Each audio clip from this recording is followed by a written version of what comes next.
In today's video, I'm going to teach you how to create a text overlay on an image using Gimp. Whether you're a beginner looking to enhance your graphic design skills or an experienced user seeking a quick refresher, this guide will walk you through each step clearly and efficiently. The great thing about Gimp, which stands for GNU Image Manipulation Program, is that it's a free and open source alternative to other high-priced software, making it accessible for everyone. Let's start by opening Gimp on your computer. If you haven't downloaded it yet, visit the Gimp website and follow the straightforward installation process. Once you have Gimp ready, open the program. You'll be greeted by its workspace, which might seem complex at first, but don't worry, I'll guide you through the necessary components. Now you'll want to insert your text and upload your image into Gimp. Simply open the image you want to use by going to the File menu and selecting Open.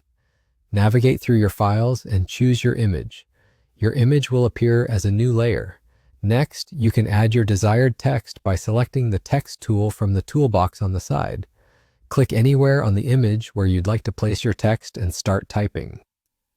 A suggestion is to use a font and color that complements the image to ensure that your text stands out without clashing with the background. Once your text is set, it's important to ensure your image is in front of the text layer. This might sound a bit confusing initially, but it sets up an interesting effect for your final output. To achieve this, head over to the Layer dialog box. If you don't see it, activate it from the Windows menu under Dockable Dialogs by selecting Layers. Here, you can simply drag your image layer above your text layer to make the switch. Moving forward, right-click on the text layer and from the context menu, select Alpha to Selection. This action highlights the text so we can create a mask.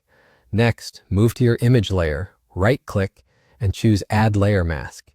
In the dialog that appears, select Selection. Now click Add. This clever trick uses the text's outline to mask your image, allowing for a seamless text overlay effect. If at any point you wish to adjust the look, remember you can undo actions using Ctrl+Z and reattempt the steps. And there you have it, you're done. It's as simple as that. Practice this technique a few times, and soon you'll find it second nature. Remember, Gimp is packed with powerful tools and capabilities, so don't hesitate to explore further and utilize it for even more complex projects. Thank you for watching, and happy designing.